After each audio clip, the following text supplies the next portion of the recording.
Out in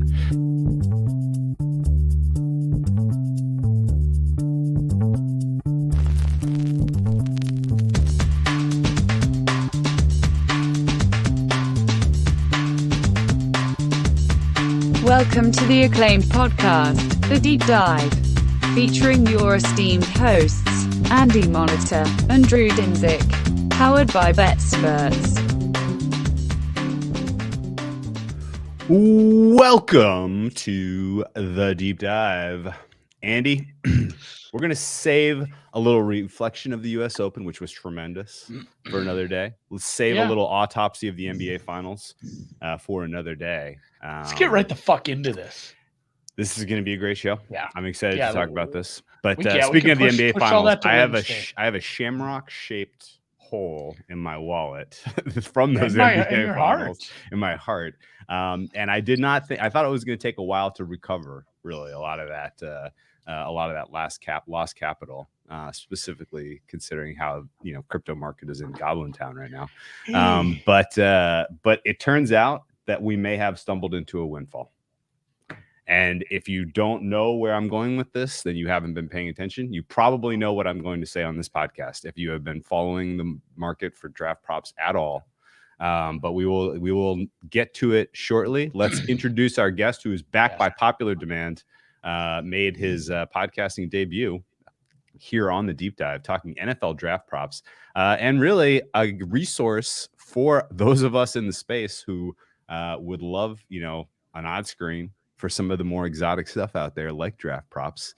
This guy went ahead and built one for us. And for that, I am eternally thankful, on top of all the info we share.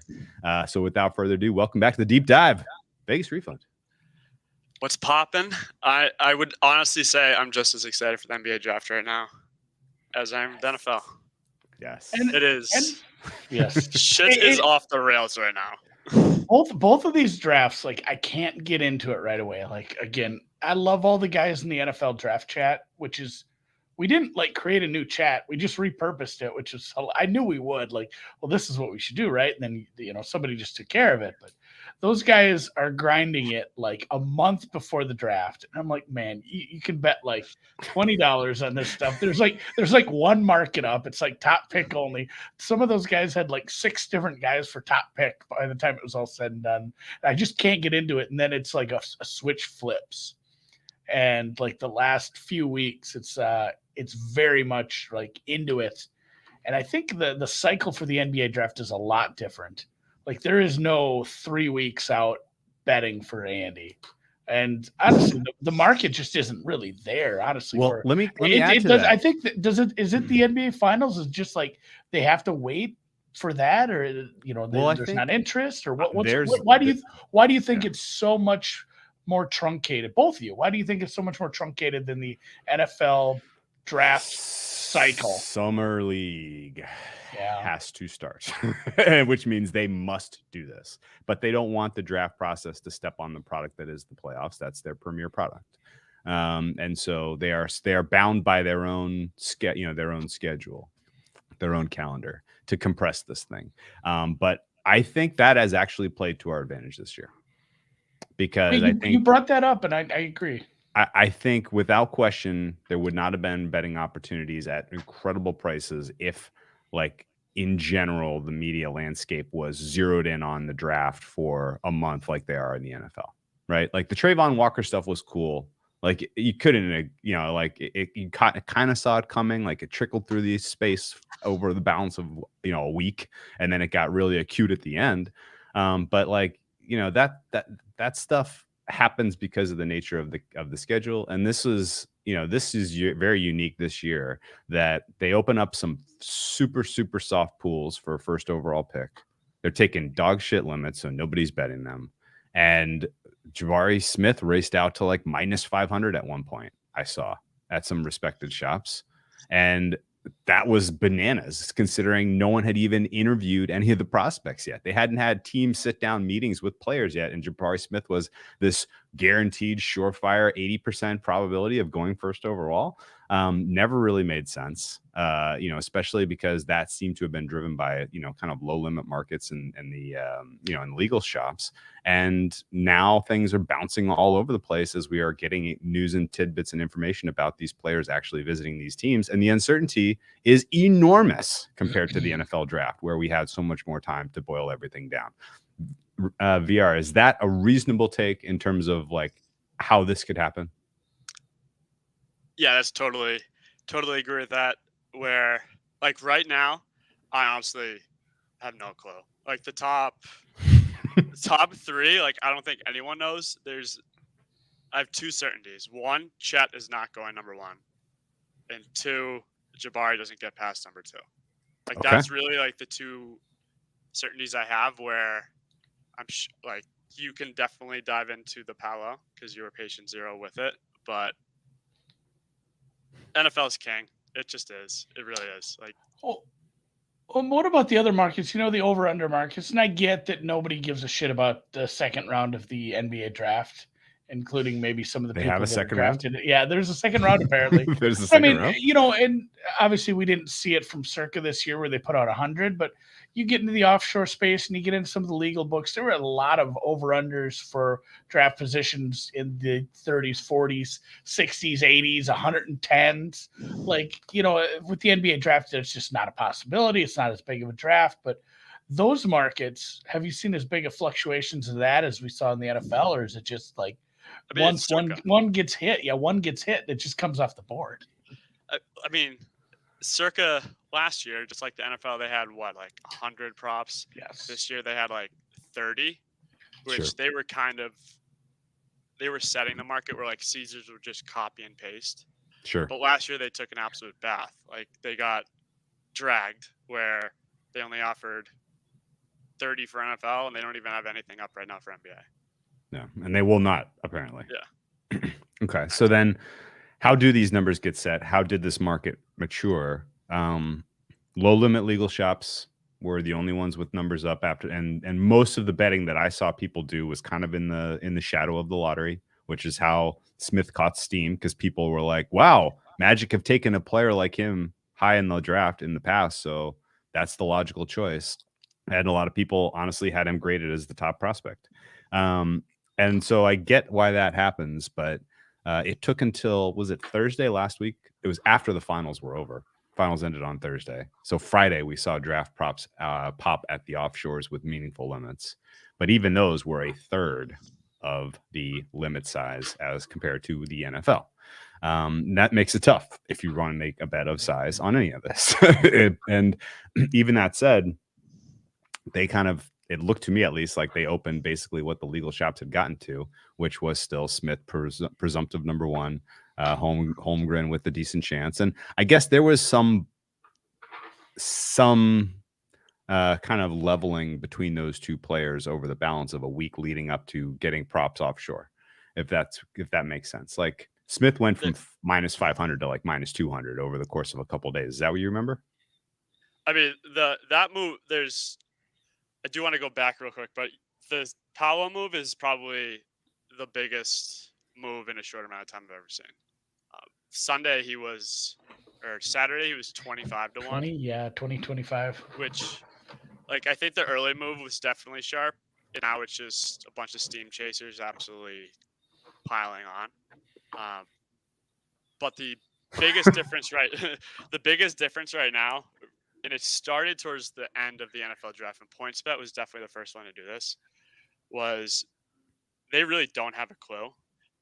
And they were just moving the over-unders where it would be like 10, and then someone would bet it, and you'd go to 12 or whatever, where instead of moving the line, they're just moving the juice now. Sure. Like Johnny Davis has opened at 9.5 minus 115. And for the last week, the over 9.5 has been like minus 260. Where if I was a book, I would do the same thing. Like it totally makes sense. They're scaring everyone off. Yeah, you can't give yourself a middle shot. Not here. Right. And if you want to lay it, you can lay it. But if you lose, we're gonna rake. And today was the first day that they started moving some over unders and leveling off. but it's just been ridiculous. Like the amount of props that have been actually available to bet that aren't steamed out the wazoo was less than a handful. Now I'm looking at the screen and like Caesars just put everything up. DraftKings put a bunch up where they're just copying and pasting. But Yeah. it is nice, which we're 3 days out. Okay.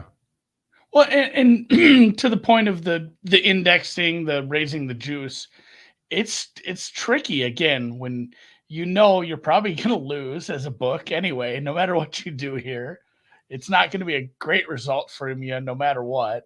And then you have to follow a bunch of news because, let's say that, again, like the Celtics get the shit bet out of them everywhere, and you just set the market wrong. Like you need to move from 3.5 to 4.5. You just have to, it has to go up. Like Sure. if you were wrong, you're taking sharp money from the right people. You're going from -3 to -4.5. That happens.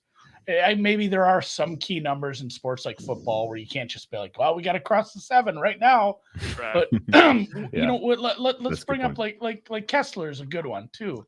But when a player's like linked to a team or Right. two, and like Kessler again, it's 24.5. He's linked to someone at 24. You set that over under like that, and it's if you take a shitload to the under, you can't just jump.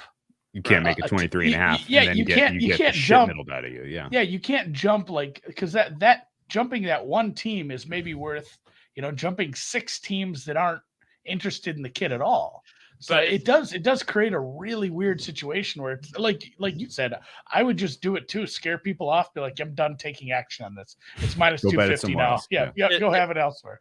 they are two different somewhat of beasts where like the worst line ever set, Devontae Wyatt, like came out at like 14.5 and Oh, that was a good settled one. at like 28.5, where NBA there's 2 rounds. Like it just doesn't feel like you can move guys in the NBA draft as you can move in the NFL draft and get away with it. Because like the lottery is 13 picks, like or 14 picks, excuse me. Yeah. Okay. Well, let's talk a little bit about the top 3. We've danced around it a lot. I think we set sort of the arc, but even last week, kind of leading up to markets becoming more available to bet into, there was a genuine sense, at least amongst those of us who were talking about it, like, why in the world is there this consensus sure thing that it's going to go Smith, Chet, Paolo? Like the market was like, it's already decided. It's basically like, forget about betting picks 1, 2, and 3. We've already decided, and that never felt right. Like even the idea that Paolo would be at 25-1. That means that you're saying that there's a 4% chance. A 4% chance when every NBA writer that was willing to even put out a mock said the same thing in their little snippet with Jabari Smith going first. Well, it's 3-player race. I'm going to take this guy because the odds makers say so. Like that was kind of the snippet for everyone. No one was even really like, this guy has an awesome fit with this coach, with this system. His analytics, his analytics team is glowing about this kid. No one was saying that. And actually we had heard specifically the opposite. Like people were kind of dribbling out like, I heard his interview with the Magic didn't go great. I heard multiple people say that. Like there's like, we read an article with his quotes. Yeah. Like just again, it's hard to read something and get the full context and tone and whatever, but just reading some of the quotes, like, I don't like this person. It sounds like I wouldn't want to hang out with you. Yeah. And so I guess, we've done enough digging at this point, and I think that there are pretty clearly people high up in the Magic organization, and they could be smoke screening and lying. I'm not sure why they would do that, frankly. I mean, you have the first overall pick. I mean, maybe if you're perfectly fine with all 3 guys at the top, you want to try to grab more draft equity by floating that you love a certain player or that you don't love a certain player in order to induce a trade, so be it. But I don't think that's what's going on here. In fact, the Magic president of basketball operations did like a whole, running around patting himself and his team on the back for keeping such a tight lid on their process. Like you don't even know who all we interviewed. There's, we've done business with players that I haven't even seen reported. He did a big old victory lap on how well kept their draft room has been. And yet here you see a guy like Paolo, who's consensus top 3, who many experts feel like is the best prospect. and he was 25-1, 4%. Like, that's bananas. No freaking way. And then you dig into it a little more. You find out that, Smith's team, they don't have a promise from Orlando. Smith's team, we prefer Oklahoma City anyway. Smith, maybe he tanked his interview on purpose because he wanted to go to Oklahoma City. Like, weirdly, Oklahoma City is this, sought after destination for bigs because of who they have on that roster and the lack of, a player to fill that role. Like, if you're going to Oklahoma City, you're getting immediate 35 minutes, 30-minute type of game, like 30% usage type of shit. If you're a guy like Smith or Chet. And so I get it like that. And they have a team that has a great young core, and they have a ton of draft capital over the next handful of years. So, like, could Smith be angling for 2? Sure. Could Chet be angling for 2? Sure. But either way, like, the facts are real that there's nothing kind of grounding the price for Smith as this a prohibitive favorite. Even now, looking at it like minus 175 at DraftKings, minus 175 at FanDuel, like that price isn't grounded in reality. The Magic specifically have not said anything, and the reports of the visit were all negative. So I think this is still absolutely wide open. And I think the only thing I do take information with a grain of salt is all around the expected number 2 here in Chet Holmgren. And this is very much, kind of bear with me. I'm going to put my tinfoil hat on. But before going there, Andy, do you have any general other thoughts on Jabari Smith, as how do we get here to where he is this prohibitive favorite to go one? Yeah, it feels like it's just this self-fulfilling prophecy where, again, the limits are low. Maybe the people who actually grind college basketball tape and watch prospects, the people that are legit really good at that aren't betting or go look if they can and realize, like, I can bet like $20 on this. Doesn't matter. And it's like the market whoever was first to market just said, like, I don't know. They went to like Rivals or God knows what website and said, like, here's our ranking. We really like this kid. He seems good. And they just ranked him 1, 2, 3 and said, well, this guy seems like the most likely to go. Let's make him like minus 300. I have no idea how the first set of odds came out, but it feels like just the first set of odds came out, everybody copied them, and then we were quickly incepted into be like, well, that's the lazy odds. reporting. Everybody's focusing on the finals, writing stuff about the finals. Well, and that's the thing. Why would you take finals? And so they're like, a trader off. God damn it! I got to write an NBA draft piece. What does DraftKings have? Smith won. Yeah, and it just perpetuates itself. Sure. Why would you take a trader off the desk who's working like NBA props or derivatives? I mean, for the finals. This happened in the NFL with Hutchinson, right? Yeah. Well, yeah. Why would you bother with this? Again, it's like, hey, here's a low limit market. We have one market open. It's to go first overall. We don't worry about the draft until next week. Just copy whatever this other book is doing. Right. Leave it up. And if we take some action on it, maybe we'll move a little. I don't know, VR. What do you think? Wait. I got to ask you, VR, specifically. Is this a 2 of? It just happened twice this year, and it's not going to be like this in the future? Or are we going to continue to get this where the most liquid prop is mispriced for so long for both the NFL and the NBA? Like, this seems crazy to me. It is literally like we're stuck in a time loop, which is like, it's great for us, but yeah, there just hasn't been like a bona fide guy. Like, honestly, like Hutchinson wasn't a like there hasn't been like an absolute alpha number 1 pick this year. And was there? Yeah, there was Trevor Lawrence last year, which was a lock, or 2 years ago. It really is, unless there's like a bona fide alpha number 1 pick, like they don't have a clue. Like, they do have other things to worry about, and they're just going to set a price and then copy and paste it.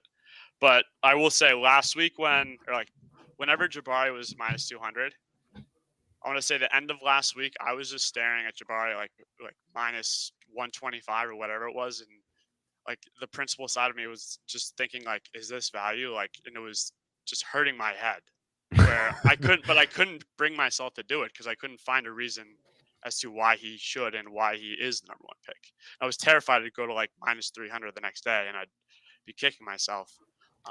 But I think, I had the same thing where it's like, you run into like the Trevor Lawrence analog is good, where you have a guy where the market says he's number one, and then it's like and that's such a different.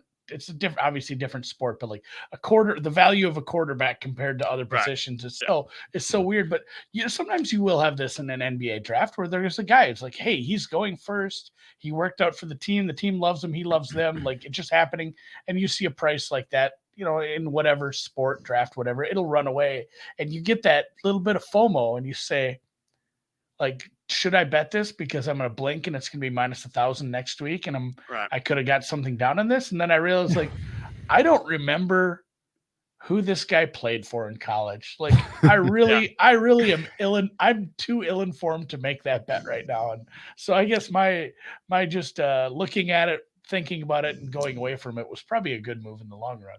Okay, well, cheaper now. Go ahead. Yeah, I'm up. Yeah, go ahead. Yeah, you do. You can go. You're gonna take it away, and you're gonna have the floor. But just when you're like the difference between like the NFL and the NBA. With the NBA, like you have to value like big boards a lot more. Where the NFL draft is very like positional, team needs. There's more rounds, etc. Where when you're looking at the big boards, the NBA draft, like it's defaulting to like best available is a lot more common. And when you look at the big boards for like a bunch of the like good NBA experts, I guess you could say, like KOC, etc. Like they have Paolo number one, and they've had him number one this entire time. Wasserman, Barlow. So like, why in the world was he 25-1 ever? And that's another difference too. Is like there are 4 or 5 mock drafts in the NFL where we're dying. Like every day, people are asking, like, when does it?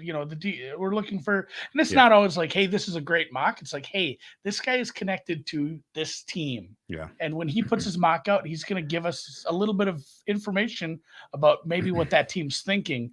And there's, I mean, at least 5 mock drafts where we're like, all right, we really got to see what this guy says. I don't know if there's a lot of that in the NBA where it's like, hey, and again, the nature of a mock is so much different with the way the NBA draft works and how they're able to put pieces together. It's not like, man, Christ almighty, their offensive line's 31st. They're going to draft a lineman. Like it's so different. I think VR's point is on the nose. In the NFL, the top 10 teams that were picking in the top 10 this year, they needed everything. Yeah. They needed everything. Like they could have gone anywhere. So best player available is a model that works. The teams that are picking in the top 10 of this draft, they've made big time draft capital investments at certain positions over the last couple of years. That means that they have specific projects they're working on and then specific holes on their roster that need to be addressed. And that absolutely does change sort of the fabric of how the draft is going to break, particularly when the team needs don't exactly match up with this, the strength of the talents, which is why there's so many kind of wild fluky trades that tend to happen as teams agree. Well, that guy's a top 4 guy, but I don't need him, so I'll just send him to whatever, right? Like that definitely happens in the NBA.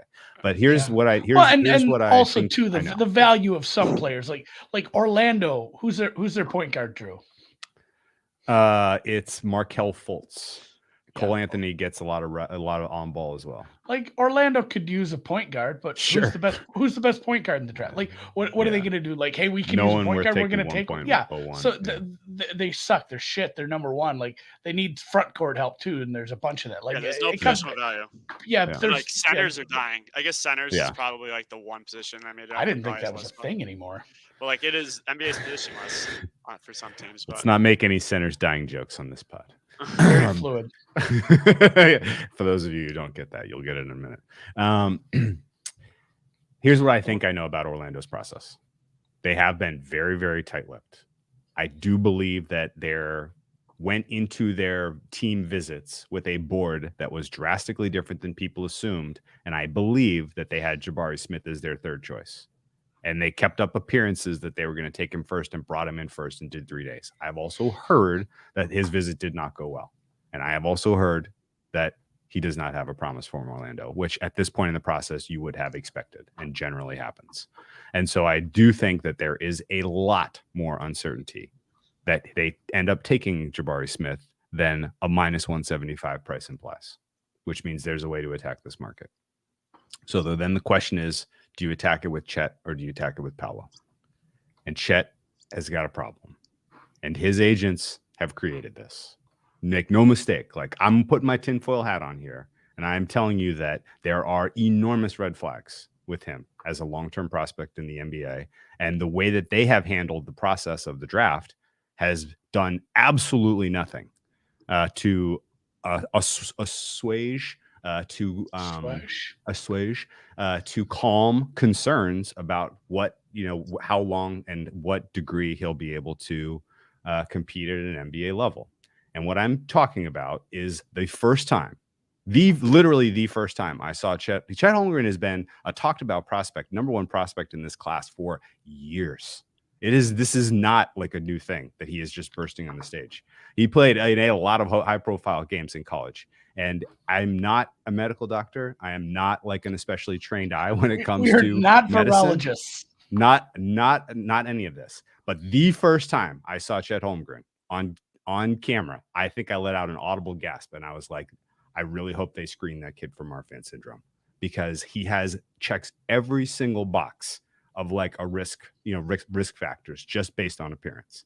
And if you are wondering what in the hell is Marfan syndrome, I only really know about it because of the Isaiah Austin experience back in 2014. And that was horrifically sad. Like I say sad, he lives, he's living a healthy life. Everything's been treated. He's, he ended up having a decent international career as an NBA, as a basketball big. But he went through the normal draftee screening process. The NBA did an echocardiogram, which, Marfan syndrome, extremely difficult to diagnose. Like you can ask 3 doctors, they'll run a series of meds on a certain individual, and there's not consensus every time. Like you need, heavy duty, heart testing to be able to truly identify this. And the NBA screened Austin. They identified it, and on the eve of the draft, that kid's dreams were shattered, and it sucked. Like a lot of people were like, "Man, this guy is great. He's a good kid. Like this was a Baylor big." And they ended up having basically like middle of the first round of the draft, they did like a whole like ceremonial selection. Nice. Yeah. They and he ended up having an insurance policy, so he got like a $2 million like, sorry, you're not going to make NBA money, but like here's something. So it wasn't like all sad, but it sucked because that kid was going to be a good NBA player, and ultimately it did not ever materialize. He spent 2 years getting treatment and then went on and had an international career where I think he played for like 10 years and everything was fine.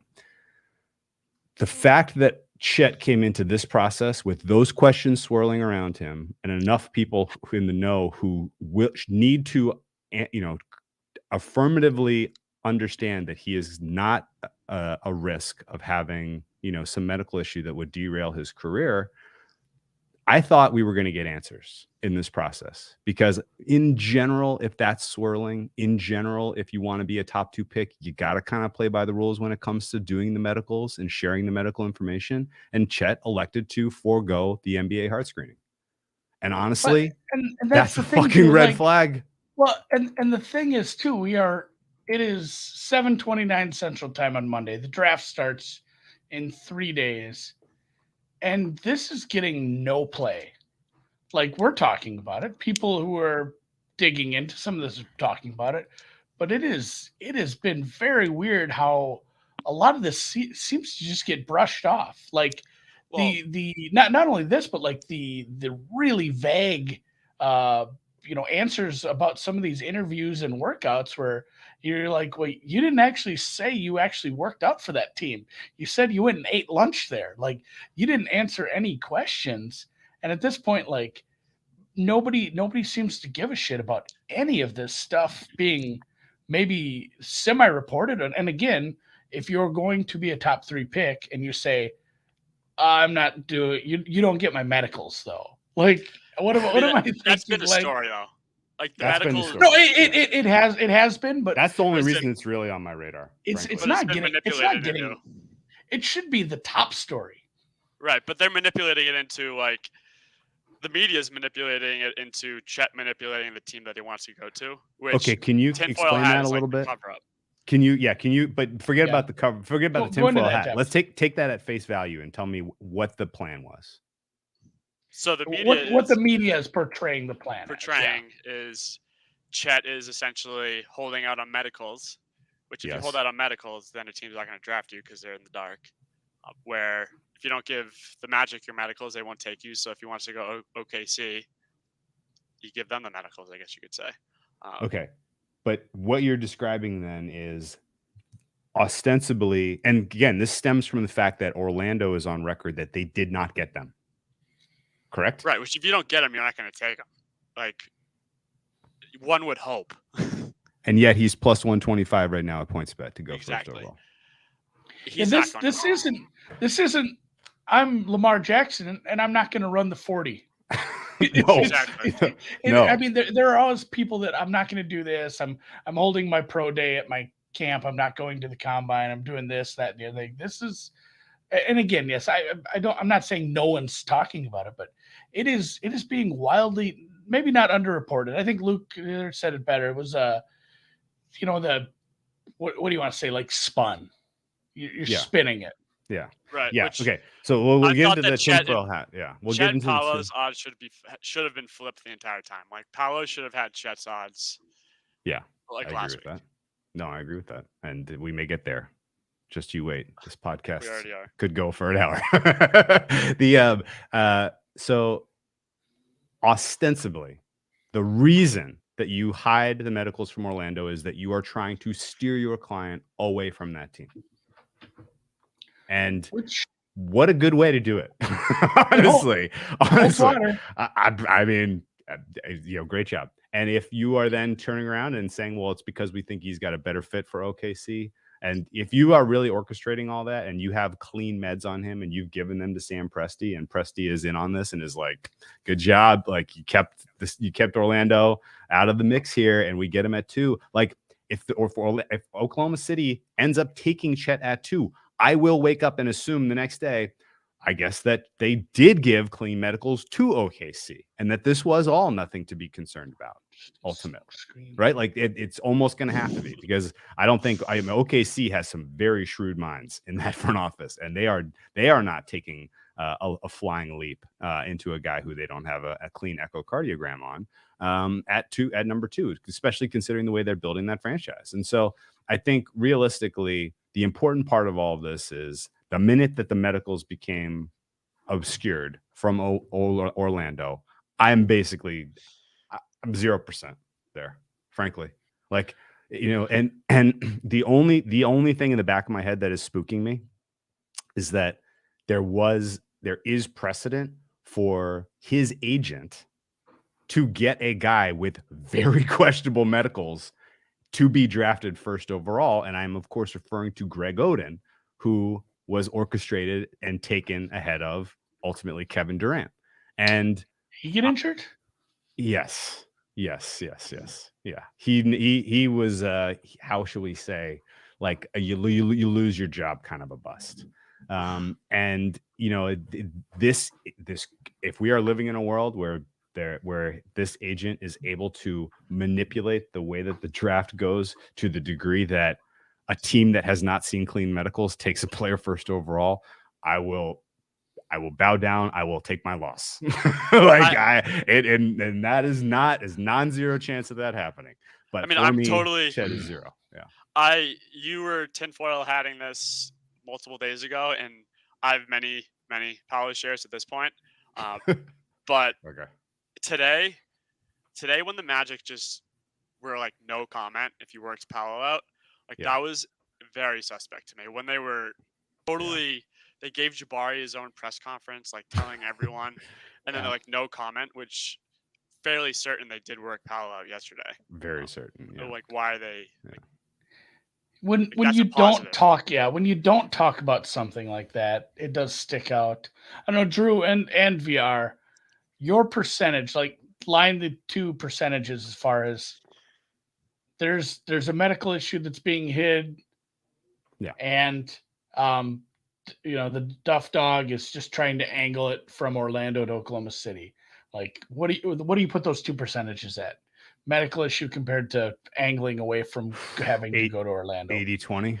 Okay. I think in my mind, the most likely, considering all of considering their public route, which was skip the heart exam that would have been public for every NBA team. Like that, like there are some things you hide medicals on because you don't want other teams around the league to know, strengths, weaknesses, whatever, right? And it's to the advantage of the team to keep that narrow. And there's lots of players that elected not to do the NBA heart screening test. But if you are specifically, under scrutiny for potentially having a genetic disorder that can only be identified if you do the heart test, then it is highly suspect that you did not just get that out of the way before the draft process really got going.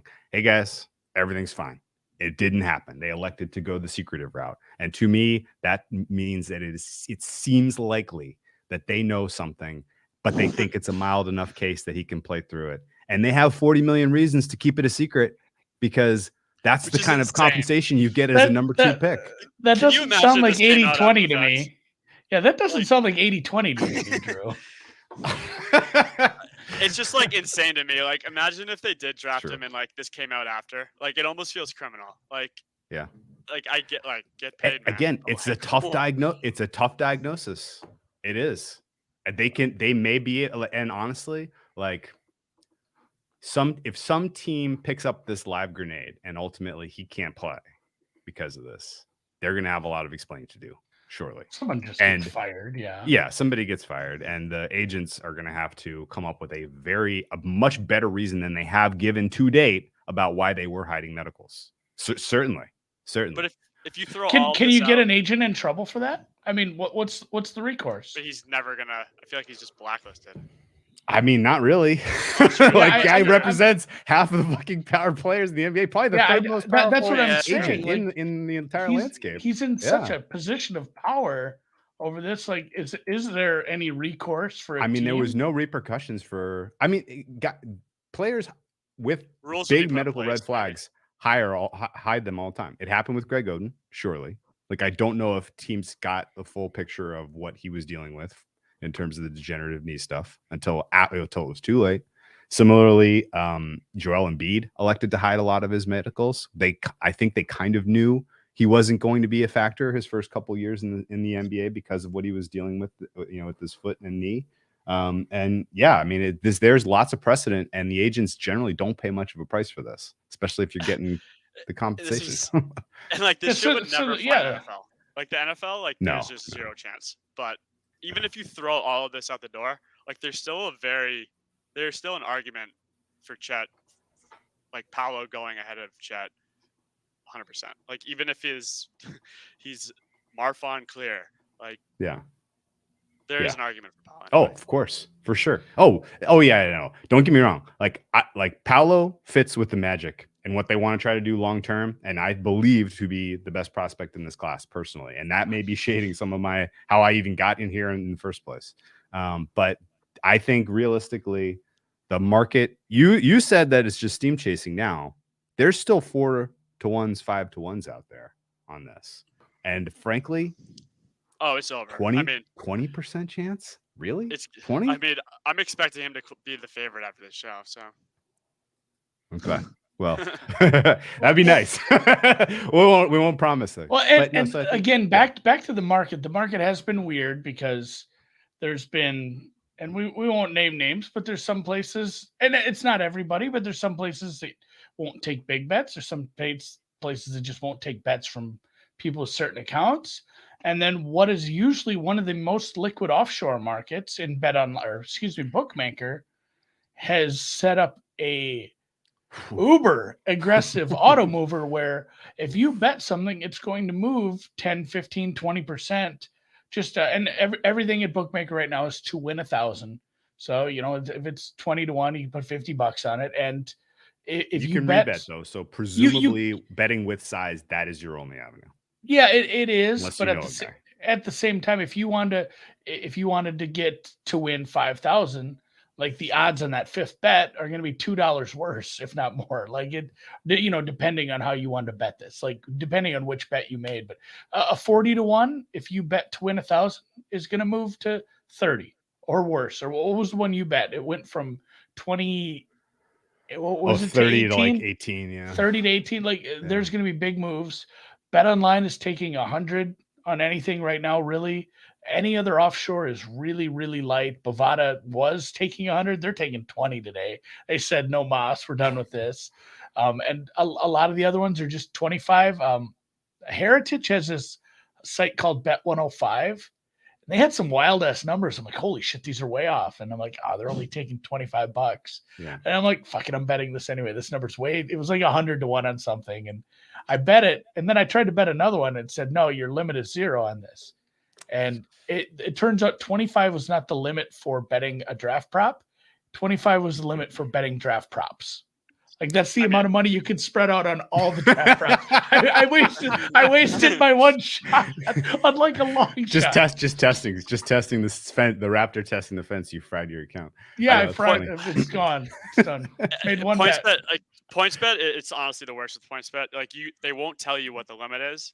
You click submit, they'll accept a portion of it. The odds will move, and then you have to submit it again at the new odds, which I guess at least they're taking it. But to the point in the chat too, yes. Several places only have up 2 through 5 for pick markets. Bovada and Bet Any Sport just took them down. Like, well, you can bet the other ones if you want. Like, you don't think Jabari's going first? Bet him second. Right. Yeah, so that's where we're going next, guys. I am down to there are 2 players who potentially could go first, and I am 60-40. It's Paolo, frankly. I'm 60-40 it's Paolo and 40% it's Smith, and the Magic have just done a masterful job of sending disinformation out about that visit. I think there are enough voices in the room that are anti-Smith from Jump Street that Paolo gets the nod, and Chet is not in contention. But freaking Greg Oden got drafted over Kevin Durant, so who the hell knows? The number 2, I think, works out fairly well for OKC, who is rumored to have eyes for 2 players who will both be available. Yeah, at number 2, and those 2 players are Jabari Smith and Jaden Ivey. It's funny that you Ivy. brought up you keep bringing up the Durant thing, and then you bring up this worked out well. This worked out well for the Oklahoma worked out City well Thunder. for Presty. Yeah, all right. It worked out well for these guys. Exactly, guys. So I mean, I think realistically, they are likely to take Smith too if he's there. I don't think they consider trades. I don't think they waste much time deliberating. I believe they are sold. And Smith's camp seems very bullish about OKC as well. They seem to have had a good visit with them, and in general, a positive outlook about his ability to contribute for OKC. So I think what do you think of that market then? Like I get that there was plus 190. Yeah, so I know you're in bed with Paolo 1, which vis-a-vis makes probably Smith or Chet 2, or however you want to. Yeah, maybe I get weird. Like it's probably not worth adding that. I mean, I don't see Jabari getting past 2. If Paolo goes 1, the Rockets are just going to click eject. Like at 3, yeah, I agree. They are they're not going to be happy from everything that we're being told. Okay. So how far back could they possibly trade? Like, who are the trade partners for the Houston Rockets right now? Wait, real quick. Think about that first. Think about that for a second. Yeah. I think in my dream world where Paolo goes 1, Smith goes 2, and I don't think there's tons of uncertainty there. In the alternate universe where the Magic takes Smith 1, which is apparently what everybody else thinks is a guarantee, who do the Thunder take 2? Do you think is Chet live for them? And we've all been smokescreened like to the end of the earth here over the health concerns, and Chet is actually the guy they've had eyes for the whole time. No, it's a thing, but man, let's say there's even an inkling of Chet even if they don't get any news on who, when, what, where, or why might be wrong with Chet, the fact that they know. Yeah. In this scenario, Paolo went first. We're all happy. We're sitting there watching the second pick. In what world would you be like, are we going to pass on Smith here for a guy that maybe? Oh, no. I'm saying Smith's gone. I'm saying, Oklahoma City now has a very difficult choice where the guy they like is still there in Ivy. Yep. But there's also 2 elite talents in Chet and Paolo available for them. If we are, I think Chet slides. That's my opinion. But at that point, do you think we could potentially see a trade where Houston OKC swap? Houston takes Paolo 2, Okay. and then OKC takes Ivy 3. They have the assets. I mean, I literally hate talking trades, but they have the ammunition to do it, and everything that's being reported that they love Paolo enough that a trade doesn't seem crazy. But if Jabari goes 1, that's like the first signal that like the consensus might have been right and we were wrong, or who knows? Sure. Chet goes 2, consensus, then 4 is when it gets off the rails again. Yeah.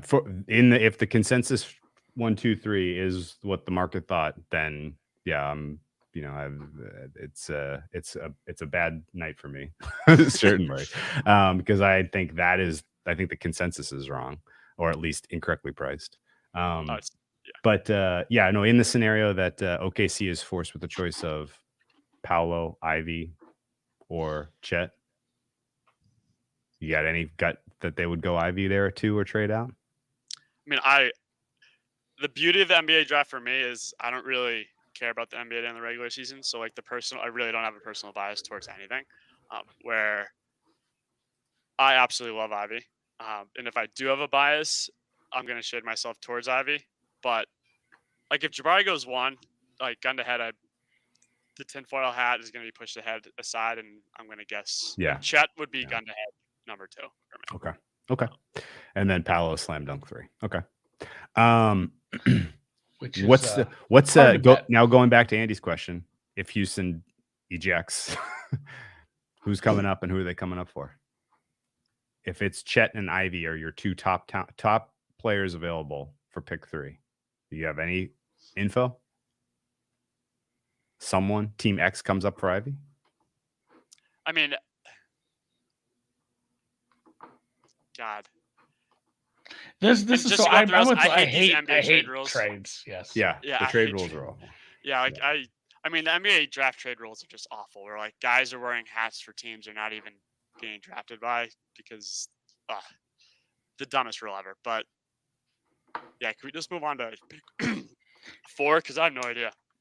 I think the Pistons are really, really horseshit at basically everything except the young guy they have from last year. Cade Cunningham, yeah. I guess but would they have to trade up for something at that point? Like there's something that's gonna is it worth losing assets to trade up when you either get, Ivy or Murray or Sharp or maybe Chet falls all the way there? Like it doesn't seem like it's worthwhile. I don't know what they would take. I don't know what it would take to hop over Sacramento there, or if they're even worried about we're talking about Houston ejecting at that point, so they'll take anything. Yeah. Well, and that's the thing. Like, does it get cheap because Houston is in a spot where they don't want to be there? Yeah. Maybe I would say Houston trades back if like their prized possession Paul is not there. Okay. Yeah, I think that's fair, and I think Chet could go 3, but I again find it very tough that a team even like the Pistons, who are in 5, would they give up assets to move up to get a guy they didn't work out and who they don't have medicals on? I think workouts in this quote unquote promises, like those are the 2 things that like people like really value a little bit too much. Where if you're drafting like 1, 2, 3, like I sure hope you worked them out. But like the promises thing is like crazy to me as well. But okay. Well, and at that point, you've probably seen that guy play. Right. So do you think, moving on to 4 then, do you think it is signal or noise that Sacramento is firming up them not trading and that they did not work out Ivy? I mean, I'm totally buying into the Keegan angle, which it does feel like today specifically, like Ivy has like pushed up into like maybe the 3 territory. Keegan and Ivy definitely got a lot of momentum today. And the Kings owner, I don't even know how to pronounce his last name. Like he usually is in the past, it's come out who he likes and they've taken that guy. And it is being reported that the Kings owner does like Keegan. And his number 4 odds today, like got slashed in half where he's almost the favorite. And in the last hour, I mean, it got hit hard again. Oh, really? Yeah, it's down to like 175, Drew. Ooh. Yeah, Ooh. Keegan number 4 odds like within the last hour going up to this show. So you're telling me my under 5.5 has legs? Yes. Yeah, Keegan's like plus 125 on DraftKings now, which Jeez. was like Wow. 250 yesterday to 300 yesterday. Wow. I love that. He's also 22, which for those who have personal biases, a lot of people can't get past him being old. But. Yeah, no, I get that. Good player though, type of player that you need to do well in today's NBA. So I get why they would target him, and I get why they would pass on Ivy because they've committed a lot already to Fox. He needs the ball in his hands. They haven't made the playoffs in 16 years. Like you would hope they're trying to draft someone win now, which Keegan definitely like fits that description. That's a great point. So it looks like we have figured out that some team is taking Ivy 3 potentially via trade up. Keegan's going 4. That means Chet lands in the 5 hole to Detroit. Is that wild or is that real? I mean, I get Chet's just gonna screw everything up now. It's like a domino of like chaos now. Where like I have Mathurin at number 5 at like 20-1, which I would love. Oh, that would be cool. Which I feel good about that one. But if Chet's falling, then that's gonna ruin everything. But I do have Chet going 5 at like 200-1, where I'm totally buying into your angle, and I'm just like taking nibbles on Chet falling because I know if he does and I don't have it, I'll kick myself, and I'd rather lose than not have We it. did start talking about that a little. I talked to someone about that a little bit ago. I looked at what I'd bet, and again, it wasn't real big bets yet because you can't. But I said I kind of need to balance what's going on here at 3, 4, 5 because, like, we've made some small bets on the Chet slide, and if you have some big numbers on Chet to go 4th or 5th, if he goes 3rd, that's a big lost opportunity cost. Yeah, it is. Like he literally cannot go 3rd and then also 4th or 5th. Yeah. So I said like. For what it's worth, he also like organically going 3rd to Houston if they don't eject. Weird. That's not great. That's not like I say not great. Like talk about a bad fit. I mean, Houston's a pretty smart org. I mean, I know they want shooters, but made that. It feels like they made that trade. Like they made that trade for whatever that guy's name is. They sent Wood. Yeah. Yeah. Which it feels like if Chet goes 3rd, it's a different team, right? Yeah. Like why would they they traded him? Yeah. Like from my perception of like the assumption that they're 100% going to get Paolo. Like there's some team out there that did no due diligence on Chet because they assume he's just going 2nd. They're nowhere close. They're like OKC's not trading. We've done they're sitting at somewhere in the low teens or close to 10 maybe. And lottery. They see Chet, gotta be lottery. Lottery. So Chet's available at 3, and they're like, oh man, this is our. Let's roll the dice. Yeah, let's go get him. Somebody bumps. That's where he would go 3. I think. I don't see Houston. It would have to be the Houston eject model. Yeah, I think so too, and that's got to be a low problem. Now we're at pick 5. I mean, I'm down to go through every single one. I have all the world. Well, here's what I got. Let's do a little surprise here, and I can ask you about the bets you already made, and why you made these bets. So if you follow Vegas Refund on Twitter, you already know about all this. But I'm just curious some of the thought process that went into taking some swings here. So Abaji under 15.5 based on a promise. So some of these were like things I was hearing like through the grapevine, and some of them were just like mock momentum where like PointsBet, and anyone listening that was like pissed today, I like totally get it. Will not put another one out that's just like PointsBet specific. They pulled Hardy. I think it was like 5 seconds. It was it's like legitimately insane.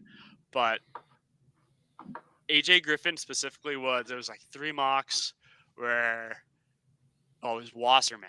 Wasserman was doing like a Q&A, and he was like quoting all the tweets.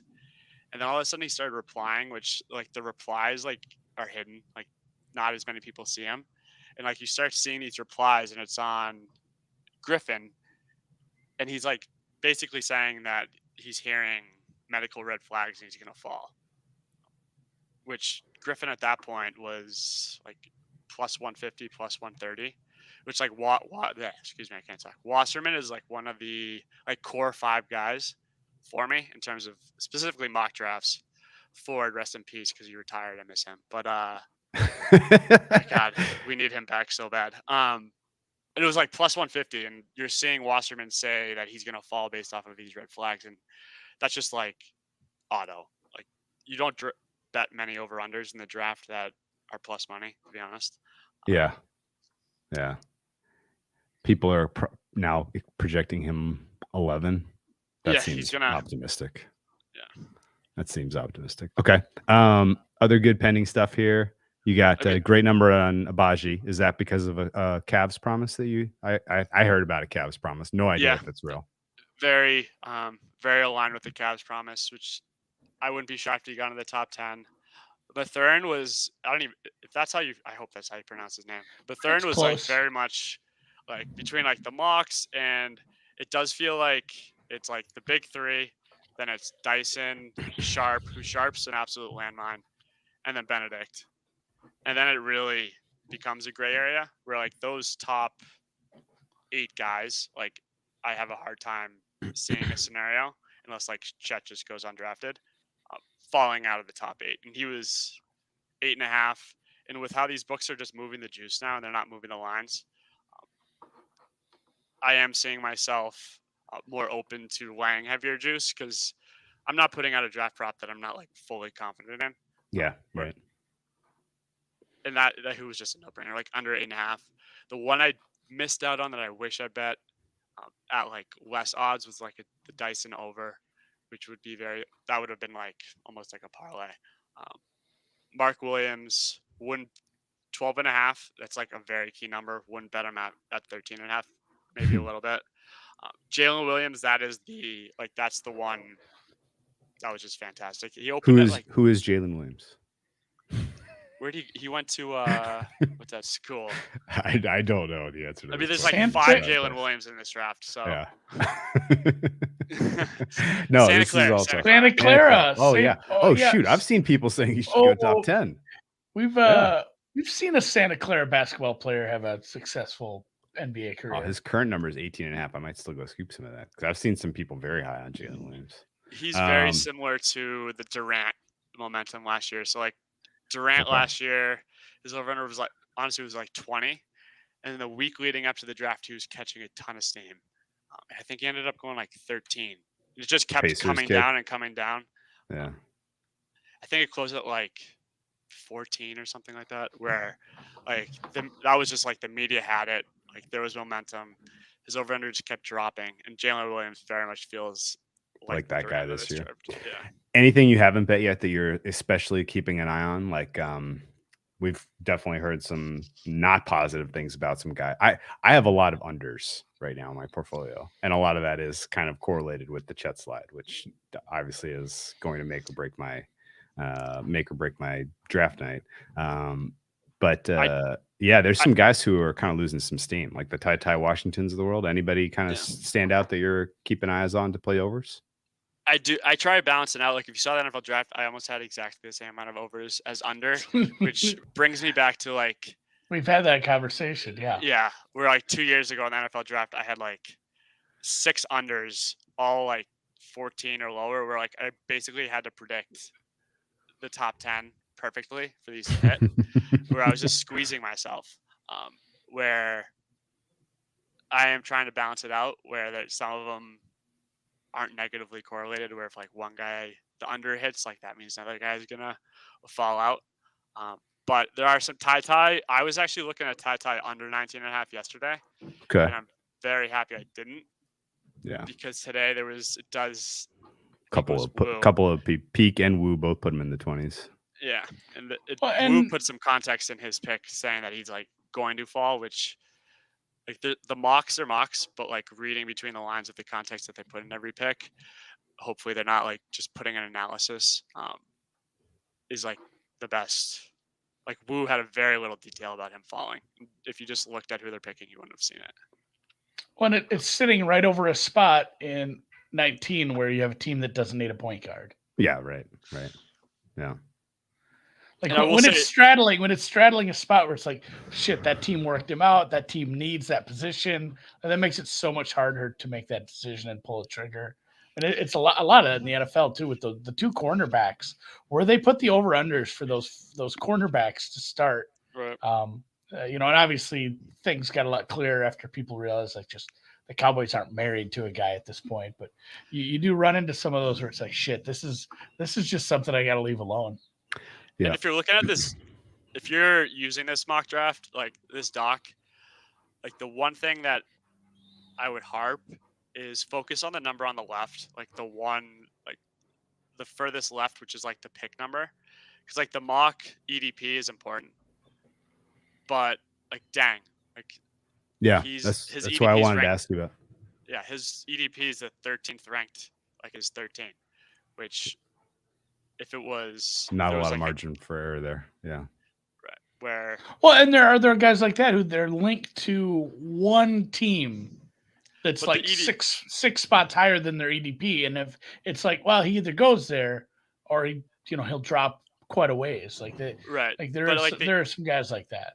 the EDP might like be saying the EDP might be lower than the over under, but the left hand side number might be higher. Which the left hand Yeah. side I'm gonna default to over the EDP, just purely based off of how many guys are being mocked ahead of them.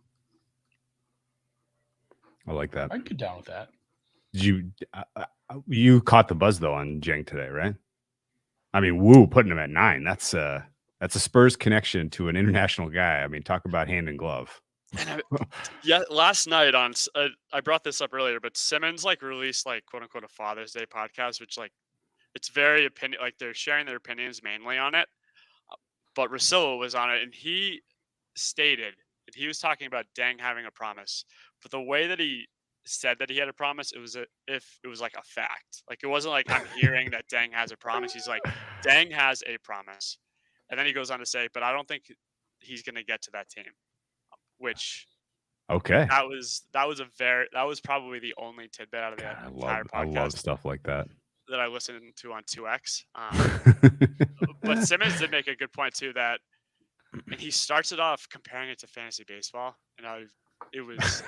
But then he this is plausible. Yeah, he brings it back, and he was saying how he thinks that there's going to be a run on wings this year, where teams are going to reach for wings, where 60% of the NBA offenses are wings, which I guess it's more of a less risky type pick. And he was just listing off like all of these wings that he thinks is going to go higher purely based off of that theory, which I can actually get behind based off of the fantasy baseball comparison was insane until he brought it back and actually totally made sense. I'm not going to try to explain it, but yeah, there are seismic. Seismic's probably too big of a swing, but there are shifts in every sport like this where certain positions become more or less valuable. Like we joked about the center becoming extinct. Like that does happen, and like as much as I hate to admit, Bill Simmons had a point. Like it's for sure a thing I can buy into.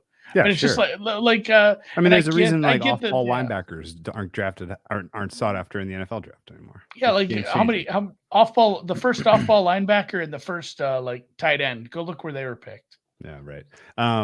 What? I did want to ask you guys, what did you guys think of Jaden Ivey's odds the next today? Just totally getting crushed. Which up until like this afternoon, I think it was Malachi. Yeah. And Johnny Davis would favor to go to Knicks, and then all of a sudden Ivy went from like 9-1, and now he's a favorite at like 3-1.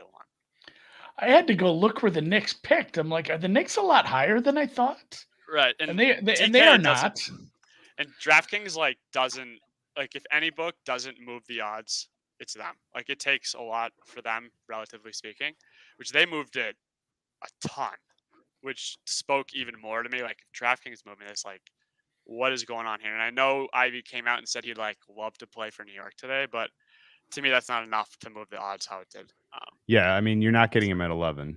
No, if you're New York, you're trading away a lot to move up, and I don't know that they even really have much capital. So that's a That's But a that one tall felt ask. super weird. Like I just thought my brain was broken. I'm like, is New York at like 6 or what did I miss here when that happened?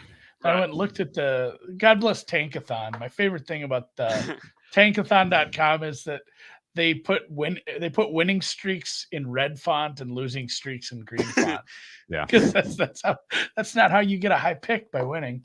Hey, let me tell you about real quick the Knicks and Jalen Ivey. The only way that they secure him, in my opinion, and this would make for a fun grading controversy, is if the Trailblazers take him. If he falls to 7 and the Trailblazers take him, and the Knicks and the Trailblazers already have a handshake. Oh, that would be a And debacle. you don't win the bet then. And you don't, and that would happens be- a lot that in the would be, NFL and that the would be NBA amazing too. because of the where- stupid trade rule. Yeah, he ends up on the right team, but he wasn't drafted by him, and I would not honor that if I'm a sports book. I mean, they will, but they will after like the next They're day. gonna They'll have like to. Yeah, they'll they're gonna spin have it to. as like a PR. Like, actually, we're gonna grade everyone for a Oh. win. We're the good That's guys. fair.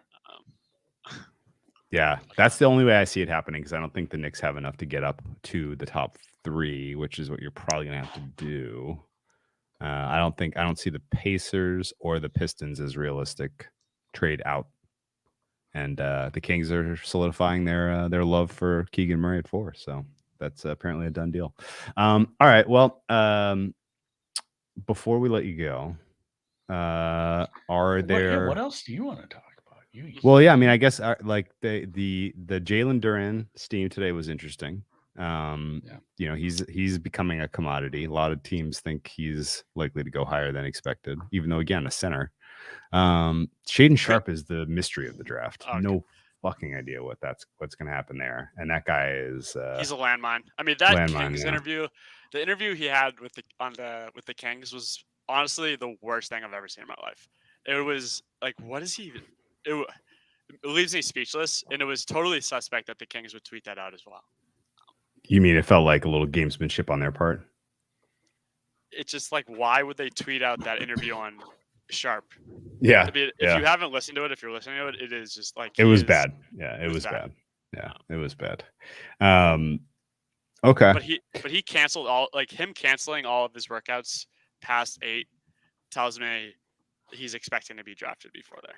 I mean, that's a very bold move if you don't Right. have a landing spot. If you don't have a promise in like it's gutty. It's gutty. I like it. But I mean, like, listen to this interview. Like, I'm not giving him a ton of credit either. Like, to make these sound decisions. Like, maybe he's just off his rocker. I mean, he wouldn't be the first young athlete who's about to become pro to make piss poor decisions. Like that stuff happens. Like sometimes you just have an agent that, you know, it's maybe he doesn't have a strong enough hand in this and he's not listening to him. And who knows? Yeah, but you're right. When you say landmine, you mean there Like, could no be one knows. teams. Yeah, there could be teams a lot higher than we think willing to take him, and then he fucks up your draft bets. And I mean, he could be smart. Like sitting out his entire college season at Kentucky, like seems like it played out very well for him. Which guys like Hardy didn't. But yeah, right. That's fair. All right, man. Well, you ready for the NFL? What are you gonna do between now and fall, man? Dude, when that NBA draft's over, we're gonna have problems. There's a dead spot. Yeah, we pivot. So rough. we probably, Drew, we haven't talked about this yet. Little on We went to air the World Cup, lunner. but the World Cup should be going on, which is fantastic. But it's in December. That pisses me off to no end. You want another reason to hate the the bad actors in the Middle East. The fact that they stole the World Cup and put it in the winter is a great reason. Yeah, but what was I going to say? The 4th of July is on a Monday. We're probably not going to do a podcast on the 4th of July. I will be grilling. Stranger Things, baby. Oh, Stranger Things season whatever part 2. Yeah, we'll probably have to. We'll adjust, but we'll figure out right after that. We'll be into football. Yeah, there's only so many weeks. Your Spidey sense up on any specific angles that you're going to carry into the NFL season so far? No. I mean, you buying or selling the Lions' love as better than the market. The Lions' love. Oh my Buying or selling it? It's gotten a little too heavy. I'm selling. I mean, Selling. Okay. what Buying or selling the Ravens love? What about the Jets have the most bets on their over win total? Like, Is that right?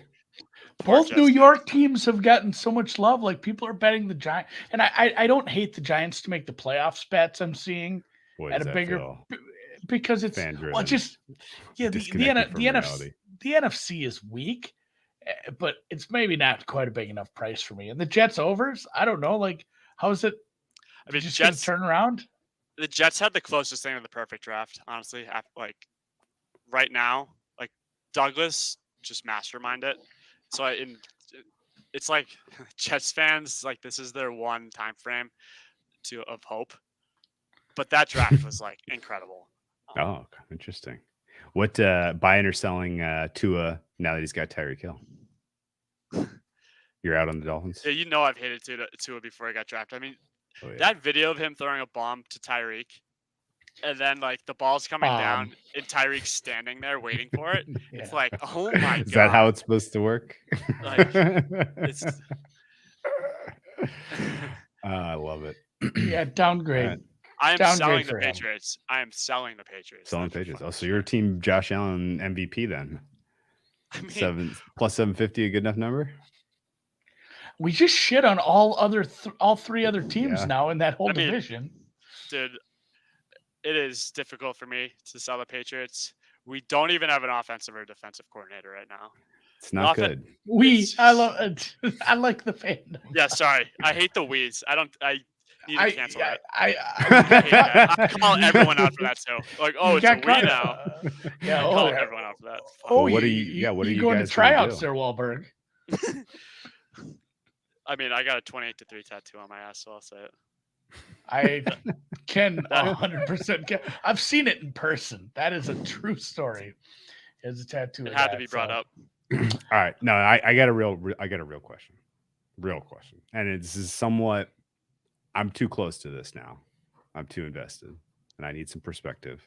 Andy, you can give it to me, or VR, you can give it to me. Paolo is the day of the draft favored for 1.01. In that world, how much liability do I take off the table, and how do I best do that? Do I cover my at risk? I mean, we should. We could ask Rufus Peabody. Like, if all. How he didn't have as much at risk. I know. That was all equity. His hedge argument against it was sound, and actually is worth a listen for anyone. But ride it out, baby. Just ride it out. If anything, yeah. Like I wouldn't look for a spot to like win either way.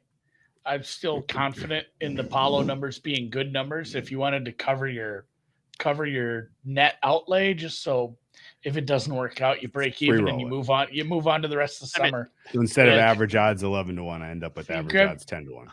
Yeah, you go out and grab your kayak. Yep. Oh my God. If we get trifectas through, you're good. Like they were up like 3 weeks ago, and then they just went away. Yeah, that's really a bummer. I mean, DraftKings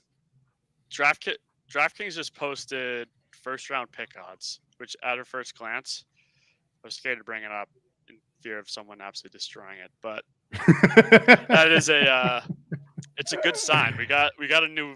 We're getting more markets instead of the markets going away. That is a positive. I agree with you. And I agree. The first guy I looked for was Dalen Terry, and he's minus 2,000. So hey, you know what that is? That's a nice parlay piece. I mean, I know Drew wants to bet Chet no in the first round, but they won't give that to us. That's got to be a insane number. No, some team will talk themselves. These first round, I mean, the NFL draft is the worst, but like, will be a first round pick. Like, there is not a more inflated odds than these. Like, there's no offered, so they can just make them whenever the hell they want. For the record, I'm very much cheering for Chet to be picked 4th or 5th. That would be outstanding. Sam, yeah, God, that would be a good fit. You know what? Let's revise the end of the pod. Chet, great fit for what the Detroit Pistons are trying to build there. Man, talk about a piece alongside Cade Cunningham. Oof. Oof. Two best Oof. prospects in back-to-back years. What a haul! What a haul! And then we'll buy a draft house next year, and it'll be good with all these wings. That works. I've kind of scoped it. I've kind of scoped it out. Chicago's a little spendy to stay in if we're getting a draft because we'd need the draft house for like 3 weeks at least. But you kind of go middle of the state, Illinois, Champaign, Springfield, something like that. You can get an Airbnb for a very they can house 10 guys and we just need enough power strips and freaking White Claws. Dude, I told some buddies from home like 2 years ago the NFL draft, and they're all in Massachusetts, and they were like, it was like they were dying, and they were kind of like ignoring all the draft props that I was sending them, and then we do really well in the NFL draft, and then they're like, oh, I'm coming to New Jersey next year. I'm coming to New Jersey next year just so we can put these NFL draft bets in. It's like, okay, like we have a room for you. And of course, like they don't come. Not that I ever expect them to come. And then this NFL draft happens and we do very well again. And they're just kicking themselves. So I'm going to hold you to this, Andy, because especially as it expands. I mean, presumably this is not going away. I mean, 5 years from now, I won't be shocked if draft betting is gone. Like, so we gotta maximize. We gotta hit the next one hard. So I will be in Illinois at the. We need to give it a cool name. The Draft House. It's like the Heisman House. I'm down with that. Is Reed listening in? Can we get that arranged? Reed's at the White Sox game, I'm pretty sure. So he's probably not watching this live. I see he just posted a picture where he's sitting. My Lightning are winning. I wanted to point that out. Let's go. Nothing hockey. else matters. Like him being at a baseball game and you talking about hockey, like, ew. Like NBA draft bust. Yeah, I know. I had to bet on hockey tonight. I had to bet on something. I did. God, I had one more thing for you, and now it's escaped me completely. That's going to bother me altogether. I do. Just bet the home team in hockey. Like that's all you have to do. It's kind of what I did today. I don't know anything about hockey. I mean, the entire rule about which I didn't learn, which every person I tell this, except for one person, didn't know. But the home ice advantage in hockey, where the away team has to switch their line before the home team, where the home team can just make the matchups that they want based off of who they put out, is like a legitimate advantage in hockey being home. Yeah, you have less change. No idea. It's crazy. Somebody explained that to me. Oh, I wanted to talk golf for a hot tick. I guess before going there, congratulations. Andy absolutely owned the U.S. Great. Open. I mean, God. I feel like name next year Andy's U.S. Open. I was like the Golden State Warriors. I went to Boston and just fucked shit up. Yep. Sorry, VR. Sorry, VR. I had to throw in a Boston chat, but I did want to point out that our own producer Dan has been granted media availability at the Travelers tomorrow, and we were looking at the schedule, and there is a Jay Monahan press conference scheduled. Very, very rarely does he come out and just have a bunch of these press conferences in a row. So there's a decent chance we're going to get some exclusive coverage from the course. BetsFirstGolf.com. Sign up. I'm excited because it's gonna be fun. He's gonna get out there for some practice rounds, maybe chop it up with some golfers. I don't know how it all works. I'm excited for this. I love it, man. All right, you and Calhoun, like someone needs to hire Calhoun for golf tout. I don't think you need him because Andy, you're absolutely destroying it. But there's his plug. But. I feel like me doing well at golf. A little part of that is Link Calhoun's fault. Like he talks a lot of golf with me. I talk a lot. Yeah. I talk a lot of golf with him we split that one and done. I talk to him in the, just in the DMs. We chop it up over golf. Because the nice thing about Link is if you need to DM him and you need to talk, like it doesn't matter what time it is. He doesn't sleep. His prime window. Yeah. It just becomes like a monologue of him. It's just like he's logging stuff where it's like from midnight to 4 a.m. It's like it's just backlogged, which is fantastic. I'm usually pretty busy in the mornings. Just I get to work. I got a lot of stuff to do. That's when he sleeps. So like the rest of the day, he's got his office hours are from like noon to 4 a.m. So he's always there to talk golf with me. So we are currently picking out who the one and done is for the Travelers, and it's not going to be easy. It's a good field here. I love Dan it, says, I don't have any idea what I'll be doing. Yeah, just kind of go with the flow. It's a big open course. Yeah. Wander around, find some golfers. I think that's the I love ticket. it, man. Well, thank you as always. Number one, for the resource of the draft prop tracker that you put so much time and effort into. Very, very, very much appreciate that. And if you don't already, follow the Vegas Refund on Twitter at Vegas Refund. Let's go, baby. Thanks, guys. All right, man. Appreciate you. All right, man. Paolo 1.01. Swag give me Lord Paolo Ken. or give me death. Swag Lord Ken says, should I keep moving Banchero? I don't know Getting what the plus odds are. 365, I think it's a good bet. I think he means the sports book.